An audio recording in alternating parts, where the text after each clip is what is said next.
Depois de toda a opressão em minha vida e dos anos ajudando pessoas a se libertarem, estou certo que a verdadeira origem de toda atividade demoníaca é a falta do amor a Deus.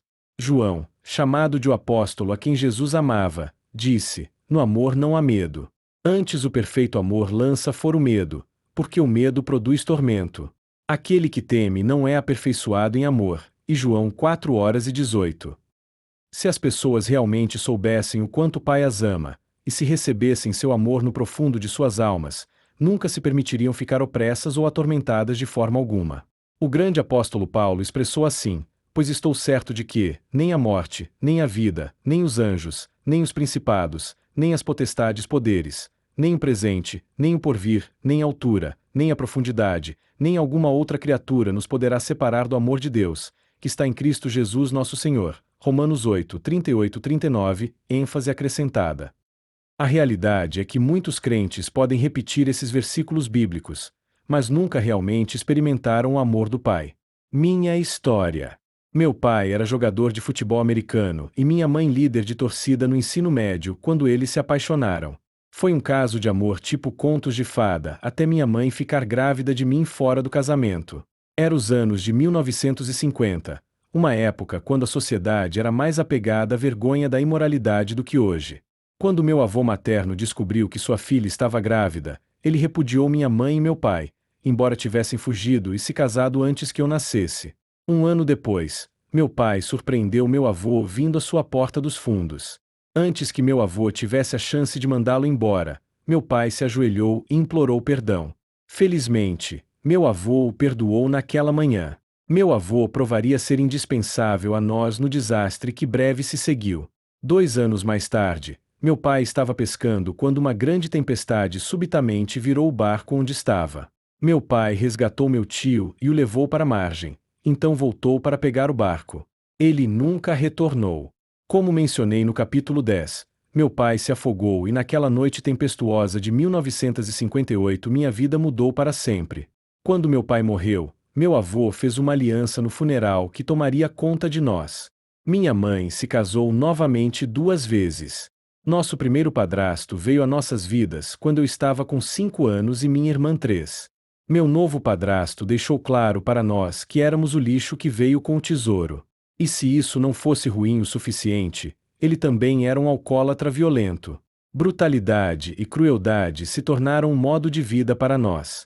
Passei todos os meus primeiros anos de crescimento tentando ser invisível. Evidentemente, meu padrasto tinha um objetivo similar quanto ao meu pai biológico. Ele tentou bastante nos fazer livrar de todas as memórias do nosso pai.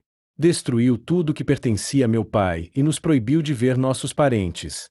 Finalmente minha mãe se divorciou deste homem quando eu tinha 13 anos.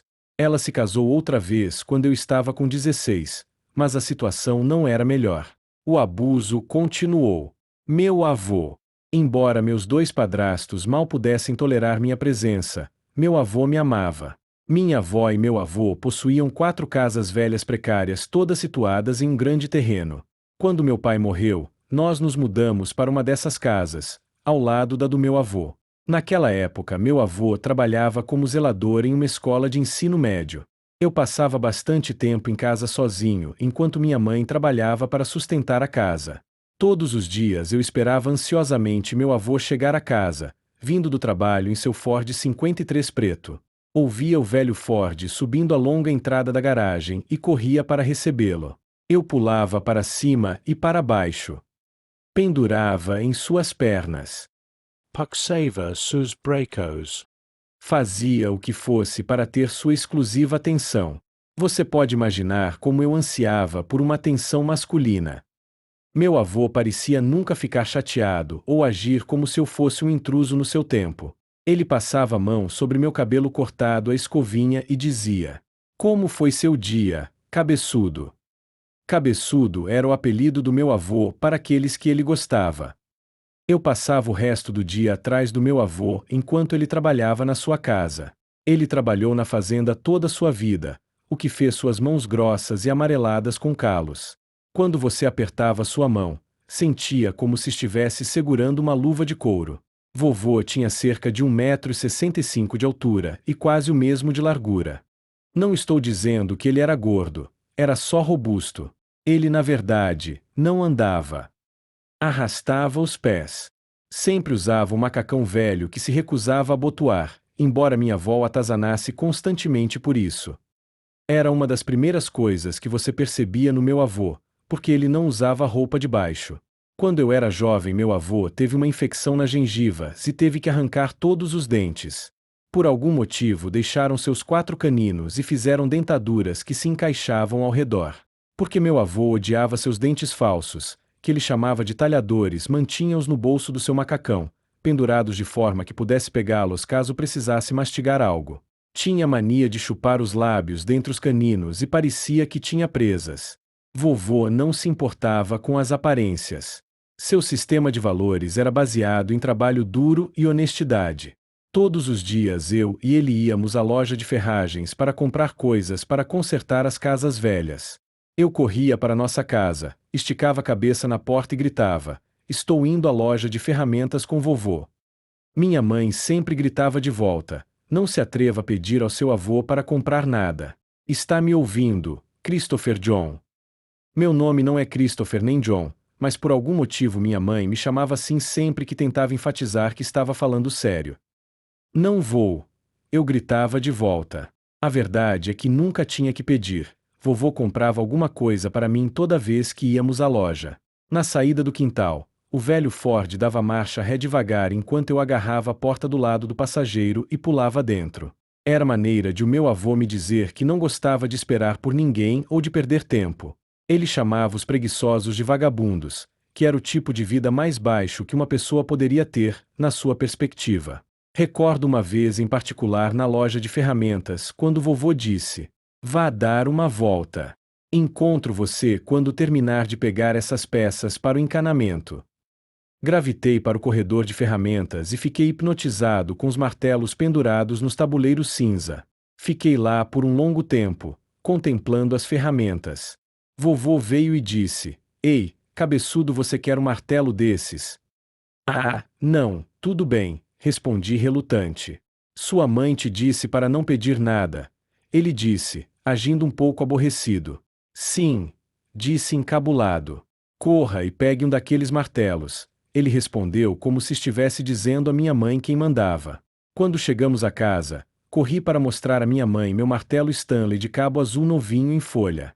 "Olha o que vovô comprou para mim", disse, segurando. Christopher John. "Você pediu esse martelo a seu avô?" Ela perguntou severamente. "Não. Ele comprou sem eu pedir." "Honestamente, não pedi." "Verdade, mamãe, não pedi", disse com convicção. Relembrando agora, tenho certeza que minha mãe sabia que meu avô amava comprar coisas para mim. Acho que ela apenas sentia mal porque éramos pobres e não queria que seu pai pensasse que estávamos tentando tirar vantagem da sua bondade. Por 2 dias martelei cada prego que encontrei naquelas casas velhas. Finalmente fiquei tão enjoado de martelar pregos que decidi construir um kart. Procurei madeira em todo lugar. De repente percebi que o lado de fora do galpão do meu avô era feito de tábuas que eram sobrepostas para criar a lateral. Agarrei meu martelo novinho Stanley azul e comecei a puxar as tábuas para afrouxar os pinos até onde eu podia alcançar. Fui para a garagem e tirei as rodas do cortador de gramas. Passei a maior parte da tarde pregando as tábuas juntas em algo parecido com um kart. Quando terminei de montar a estrutura, peguei algumas pontas de ferros e coloquei no buraco central dos pneus, anexando-os ao meu carro de corrida. Tinha acabado de construir meu carro de corrida quando minha mãe chegou do trabalho. Ela saiu do carro e parou olhando fixamente para mim com um olhar perplexo. Após o que pareceu uma eternidade, perguntou com hesitação: "Christopher John, onde foi que você conseguiu essa madeira?" Apontando para o galpão, respondi mansamente: "Da garagem." A luz preenchia o galpão inteiro enquanto o sol brilhava através dos pinos das tábuas que estavam faltando. Enfurecida, mamãe me agarrou pelo pescoço e gritou: "E onde você pegou aquelas rodas?" Do. "Cortador de gramas." Eu fiz um chiado, lágrimas rolando do meu rosto. "Seu avô vai te matar. Você está me entendendo? Seu avô vai te matar." Ela gritou. "Vá para o seu quarto até ele chegar a casa." Cerca de 1 hora depois, ouvi o Ford 53 entrar na garagem. Meu coração começou a bater forte quando ouvi o som dos passos pesados vindo em direção ao meu quarto. Minha mãe me agarrou pelo pescoço e levou à força para encontrar meu avô. Apertando meu pescoço com força, ela exigiu: diga ao seu avô o que você fez. Pendendo minha cabeça com vergonha, disse: construí um kart. Vovô andou até meu carro de corrida feito às pressas e sorriu. Muito legal, comentou. Depois perguntou: onde você conseguiu a madeira? Consegui, veio da garagem, mais ou menos, respondi, movendo em direção ao galpão. Quando vovô viu o sol brilhando pelo lado da parede, deu risada. Bem, acho que teremos que pegar compensado e cobrir aquela parede. Onde você conseguiu aquelas rodas? Perguntou, ainda rindo consigo mesmo. Sentindo um pouco aliviado, suspirei. Do cortador de grama. Vamos, pula no carro. Corra, cabeçudo, vamos comprar eixos e rodas de verdade para o seu carro, ele disse, sacudindo a cabeça e rindo mais um pouco consigo mesmo. Quando entrei no velho Ford, olhei para trás para minha mãe. Ela estava me encarando, como se dissesse: você deveria ter levado uma coça. Seu avô mima você, seu pirralho. Aprendi com meu avô que, quando alguém acredita em você antes que você o mereça, isso te transforma. Vida na fazenda.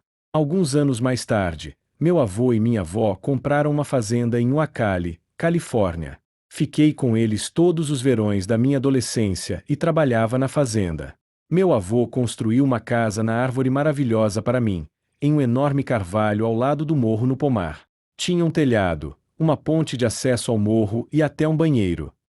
Sofrível. Você não ia querer estar debaixo dele quando alguém apertasse a descarga, mas ainda era a casa na árvore mais legal que tinha visto. Então no ano seguinte meu avô comprou para mim uma motocicleta de trilhas Honda 90 vermelha novinha, no Natal. Meu avô trabalhava para a fábrica da Hershey na cidade. Ele deixava uma longa lista de tarefas para eu fazer enquanto estava no trabalho. Quando eu terminava, permitia que eu andasse na minha motocicleta ou apenas fizesse alguma coisa na fazenda. Um dia após terminar minhas tarefas, estava na minha casa na árvore e percebi que uma árvore crescerá ao lado dela. Então decidi arrancá-la com minha motocicleta. Agarrei cerca de 12 metros de corrente, enrolei em volta do tronco da árvore intrusa e segurei a outra ponta na minha motocicleta. Acelerando o motor, voou, coloquei a marcha e saí. A próxima coisa que me recordo foi voar sobre o guidão e aterrissar na terra. Furioso com minha situação, caminhei até a árvore, como se ela fosse uma pessoa e disse: árvore, você mexeu com a pessoa errada. Acelerei de volta morro acima o mais rápido que minha Honda 90 me levaria. Falando palavrões enquanto dirigia. Correndo para o galpão, juntei todas as correntes que encontrei. Enrolei várias vezes ao redor do meu pescoço, eu parecia o Rambo, e corri de volta para minha casa na árvore. Descobri que precisava de alguma potência, então subi no topo da árvore, arrastando a corrente comigo. Firmei a corrente no topo da árvore, rapidamente voltei para a motocicleta e enganchei a corrente à estrutura. Queria conseguir o máximo de velocidade, então arrastei a motocicleta por 30 metros de ré morro acima. Pulei no moto, girando o guidão para acelerar totalmente. O motor se ajustava quando passava pelas marchas. Primeira, segunda, terceira. Quando cheguei à quarta, passei pela árvore à minha direita. Estava indo a toda velocidade. A corrente ficou esticada, forçando a árvore para o chão. O tempo parou quando a Honda bateu fazendo uma parada súbita, lançando-me para longe da moto. Caí de costas a tempo de ver a motocicleta rodando 30 metros no ar. Ainda consigo lembrar o som, estalo. Vroom. Rush. A moto voou, e por fim parou no topo do morro. Enlouquecido de raiva, gritei para a árvore: você vai cair. Marchei para o topo do morro e liguei o trator do meu avô, dirigindo furiosamente na estrada para casa na árvore. Eu não deveria usar o trator a não ser que meu avô estivesse comigo, mas sabia que ele entenderia que era uma emergência. Nenhum salgueiro invasor de casa na árvore era permitido ficar de pé com orgulho diante de um Valoton. Posicionei os garfos da frente do trator nos dois lados da árvore. Enrolei a corrente em volta da árvore, unindo de forma apertada aos garfos. Pulei no assento do trator e pisei fundo no acelerador. O motor acelerou tanto que os paralamas e caput vibraram loucamente. Naquele momento puxei a alavanca, forçando os garfos para cima. A corrente apertou, mas a árvore se recusou a ceder. De repente, para meu espanto total, os garfos da frente se curvaram direto no chão. Imediatamente voltei ao meu juízo. Desengatei a corrente e devagar dirigi o trator de volta morro acima e estacionei no celeiro. Vovô vai me matar. Eu sou um idiota. Vovô vai me matar. Estou morto. Continuei repetindo para mim mesmo várias vezes. Os minutos pareciam horas enquanto esperava meu avô chegar a casa vindo da Hershey. Finalmente ouvi o velho Ford vindo em direção à fazenda. Minha cabeça suava de pingar quando o carro parou. Vovô saiu do carro e andou devagar em minha direção. Como foi seu dia, cabeçudo? Brincou. Ah, foi bom, disse, tentando esconder meu pânico. Conseguiu fazer tudo? Perguntou inquisitivo. Sim, consegui fazer, mais ou menos, respondi em partes. Você está bem, Chris? Tem alguma coisa te preocupando, filho? Ele pressionou. Estou bem, mais ou menos, não. Na verdade, eu realmente estraguei tudo. Ele inclinou a cabeça como se fosse dizer: O que você fez? Fiz sinal para ele me seguir até o celeiro. Os garfos do trator estavam retos no chão do galpão. Vovô caminhou devagar em volta da frente do trator, cuidadosamente inspecionando os estragos. Meu coração batia forte no peito quando nossos olhos se encontraram. Cabeçudo, como você curvou os garfos do trator? Perguntou pragmaticamente. Expliquei para ele a guerra que travei contra a árvore e minha missão para arrancá-la. Ele sorria enquanto eu relatava minhas palhaçadas. Já há algum tempo queria te ensinar a usar os maçaricos, então esta é uma ótima oportunidade para você aprender. Pegue os maçaricos e vamos consertar essa coisa, ele disse virando-se, rindo consigo mesmo. Estava começando a aprender com meu avô que o amor cobre uma multidão de pecados e que eu era mais importante para ele do que suas coisas. O velho caminhão plataforma. Meus avós vieram da Espanha. Em uma família hispânica, os mais velhos são sempre respeitados. Todos os membros da família os visitavam em feriados importantes como o Dia de Ações de Graças ou Natal para mostrar-lhes consideração. Naturalmente, minha avó preparava uma enorme refeição e insistia que todos ficassem e celebrassem. Quando eu tinha 15 anos e morava na fazenda do meu avô, a família toda veio para o Dia de Ações de Graças. Eles não eram cristãos, então todos bebiam muito e festejavam. 7 primas adolescentes estavam lá com seus pais. Meu avô pegou as chaves do caminhão plataforma de 2 toneladas Dodge 1950 e disse: Pegue essas chaves do velho caminhão e dê uma volta com suas primas pelo pomar. Tudo bem, concordei. Minhas primas educadinhas da cidade pularam na parte de trás do caminhão. Segura firme, disse, me amostrando. Nós corremos pelo pomar como um homem em chamas enquanto as meninas seguravam firme o velho caminhão enferrujado. A poeira nos cobria ao retumbarmos pelo pomar. De repente ficamos presos em um montão de lama. Meninas, saia-me imperum, demandei. Nem pensar. Não vou me sujar, uma delas disse. Nem eu, as outras protestaram. Vamos, só empurrem um minutinho. Vocês ficarão bem, insisti. Ainda resmungando, as meninas saíram da traseira e começaram a empurrar. Acelerei o motor e desfiz a embreagem.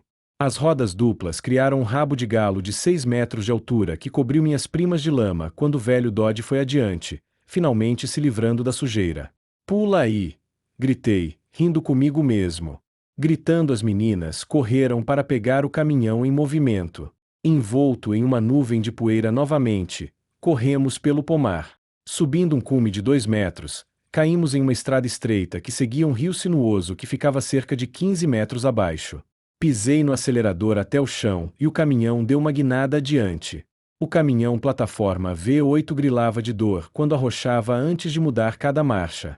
O caminhão vibrava e fazia barulho de forma violenta enquanto ganhava velocidade. 50, 55, 60, 65, 70 km por hora.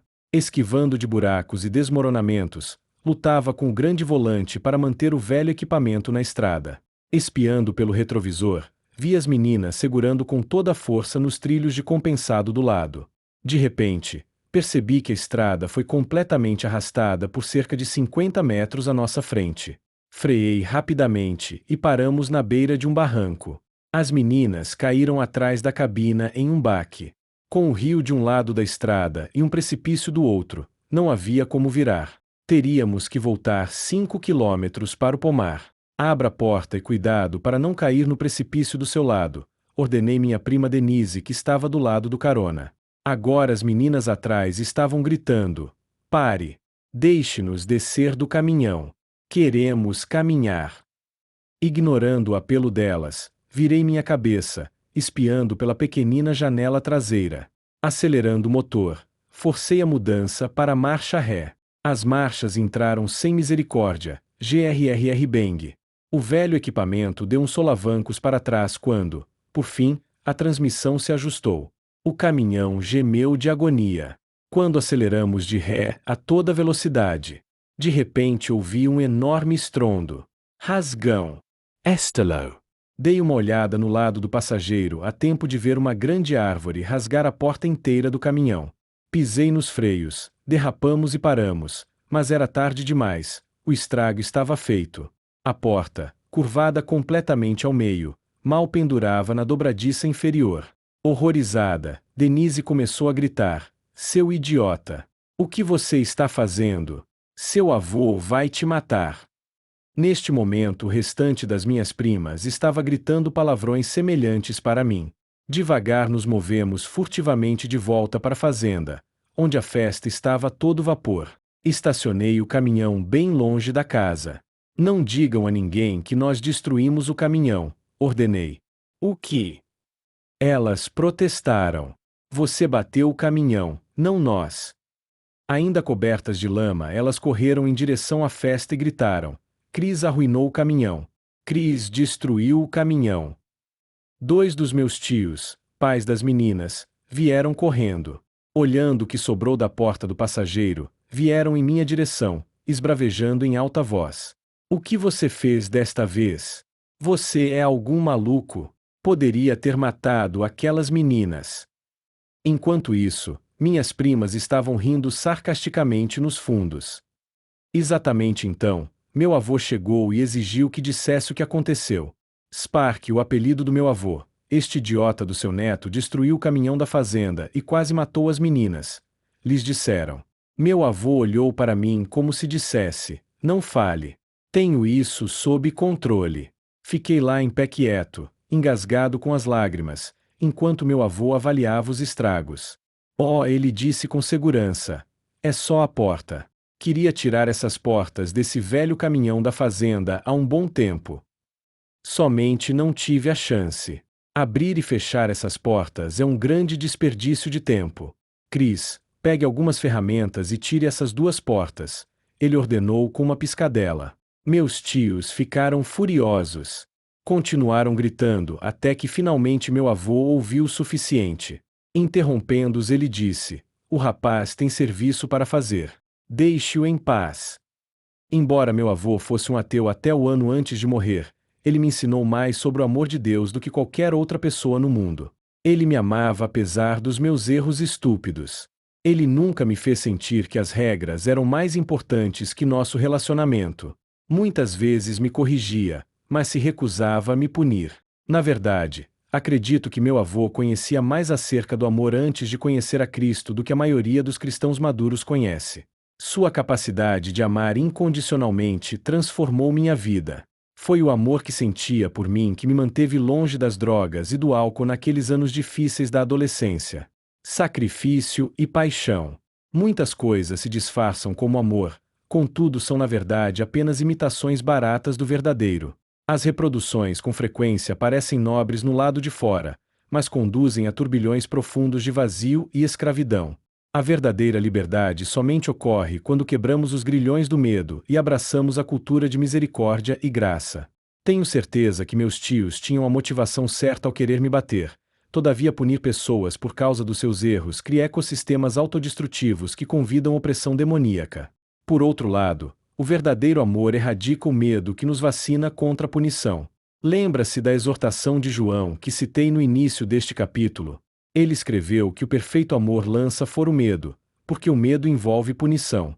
É por isso que o evangelho inteiro pode ser resumido em amar a Deus e amar uns aos outros.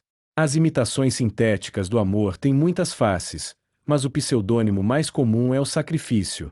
A Bíblia diz: "E ainda que distribuísse toda a minha fortuna para o sustento dos pobres, e ainda que entregasse meu corpo para ser queimado, e não tivesse amor, nada disso me aproveitaria." E Coríntios 13:3. É importante entender que podemos sacrificar, e ainda, não amar. Muitas pessoas trocam sacrifícios por amor. Estas pessoas medem a profundidade de sua espiritualidade pela lista de disciplinas e situações ministeriais difíceis que fazem para Deus. São enganadas e levadas a acreditar que o sacrifício lhes concede o favor de Jesus. Muito tempo atrás, meu bom amigo John teve um encontro com Deus que me fez chegar a esta conclusão. John tinha se disciplinado a passar longos períodos em oração e adoração. Sempre que fracassasse no seu objetivo, ele se sentia culpado e passava várias horas se arrependendo. Finalmente um dia Deus estava farto dos esforços de John. Ele lhe disse: "John, eu quero ser seu amigo, não seu hábito. Meu avô me amava simplesmente porque me amava. Não era obrigação ou hábito. Era um amor honesto em seu coração. Ele não tinha que sentir, fingir ou fazer qualquer coisa para provar. Ele apenas amava. Ele construiu uma casa na árvore para mim e me ajudava com minhas coisas. Mas sinceramente, o que mais me recordo é que ele acreditava em mim e tinha paixão por mim. Compreendo que o mundo substituiu o amor por luxúria, então falar sobre paixão inspira visões de pornografia ou perversão. No entanto, o verdadeiro amor desperta paixão no verdadeiro sentido da palavra, que resulta em entusiasmo, empolgação e zelo. É hora de Jesus acordar sua noiva com um beijo. O cristianismo oco deve dar lugar ao amor cheio de risco, sincero a Deus e às pessoas. Heidi e Roland Baker abriram mão de uma vida de luxo para se sentarem na poeira com crianças nas florestas da África. Heidi tem um doutorado e Roland tem um QI de gênio. As pessoas que não os conhecem bem com frequência me falam sobre o sacrifício dos Bakers. É verdade que tiveram que entregar suas vidas para Deus, mas eles não foram para a África somente para sofrer por Jesus. Somos amigos íntimos e passamos horas conversando sobre seu ministério. Sempre que surge o assunto de alcançar os pobres ou transformar a África, os olhos deles brilham, o tom da voz muda e a empolgação começar a jorrar deles como um rio desenfreado. Como meu avô, eles amam as pessoas. Eles as amam somente porque as amam. Eles não estão tentando ganhar alguma posição especial com Deus ou impressionar as massas. Eles somente não conseguem controlar. São possuídos por uma paixão, ela goteja deles. A paixão sempre parece sacrifício para as pessoas que não estão apaixonadas.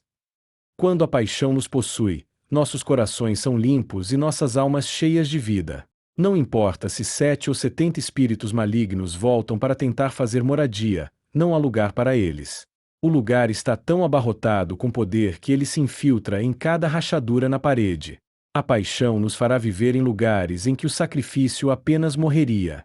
Falando de paixão, mencionei no início que conheci Kate quando éramos jovenzinhos, mas no dia que a conheci decidi que teria que tê-la. Como eu disse a você anteriormente, nós morávamos cerca de 50 quilômetros de distância. Minha pequena motocicleta Honda era pequena demais para andar na autopista, então eu levava 1h30 de viagem nas rodovias secundárias para ir vê-la. Não importava se estava chovendo a cântaros ou se estava congelando, eu tinha que ver meu amorzinho. Com frequência chegava à sua casa encharcado até as roupas íntimas, meu rosto azul e minhas mãos duras de frio. Porém, nos 5 anos que namoramos, nunca perdi um único fim de semana. Ninguém jamais me sentou e disse: "Chris, se você realmente ama esta mulher, você vai ter que entregar sua vida por ela." Essas palavras são para pessoas que perderam sua paixão, aquelas cujas casas podem estar limpas, contudo permanecem sem móveis, ecos vazios de amor oco, nuvens sem chuva. Amantes apenas amam, está em seus ossos, eles não conseguem controlar. Entretanto, o amor verdadeiro também precisa ser cultivado em nossas vidas ou logo o fogo se apaga e nossos relacionamentos são reduzidos à obrigação e sacrifício. O rei Salomão e sua noiva Sulamita são um grande exemplo de pessoas que cultivaram seu amor um ao outro. Ler suas cartas de amor te faz ruborizar e dizer: Ei, pessoal, vá para o quarto. Olhemos algumas trocas entre Salomão e sua noiva. A noiva Sulamita. Beije-me ele com os beijos da sua boca, pois melhor é o seu amor do que o vinho. Cantares de Salomão 1:2. Ouço a voz do meu amado, ei-lo que vem saltando sobre os montes, pulando sobre os outeiros. O meu amado é semelhante ao gamo, ou ao filho da gazela. Olhai, ele está detrás da nossa parede, olhando pelas janelas, lançando os olhos pelas grades. Cantares de Salomão 2:8-9. Levantar-me-ei, agora, e rodearei a cidade, pelas ruas e pelas praças buscarei aquele a quem ama minha alma. Cantares de Salomão 3:2. Salomão o noivo. Como és formosa, amada minha. Como és formosa. Os teus olhos são como os das pombas, e brilham através do teu véu. O teu cabelo é como o rebanho de cabras que pastam no monte de Gileade. Os teus dentes são como o rebanho das ovelhas tosquiadas, que sobem do lavadouro, e das quais todas produzem gêmeos, e nenhuma estéril entre elas. Os teus lábios são como um fio de escarlate, a tua boca é doce. A tua fronte é qual pedaço de romã por detrás do teu véu. O teu pescoço é como a torre de Davi, edificada para pendurar armas. Mil escudos pendem dela, todos brocade valorosos. Os teus dois seios são como dois filhos gêmeos da gazela, que se apacentam entre os lírios. Antes que refresco dia, e caem as sombras, irei ao monte de mira, e ao teiro do incenso. Tu és toda formosa, amada minha, em ti não há defeito. Cantares de Salomão 4:1-7. Isto é coisa de apaixonado. Tentei um pouco dessa coisa de o teu pescoço é como a torre e os teus dentes são como o rebanho das ovelhas tosquiadas com Kate, e não funcionou muito bem. Acho que você tem que usar palavras diferentes. Eu e Kate estamos juntos por mais de 40 anos e nosso casamento nunca foi enfadonho. Viver a vida juntos de forma apaixonante é uma aventura. Contudo, me pergunto como seria ser rico como Salomão e sua noiva, que tinham coros seguindos o dia todo cantando canções de amor para eles. O mundo está à procura de algo pelo qual vale a pena morrer, para que tenha algo pelo qual realmente vale a pena viver.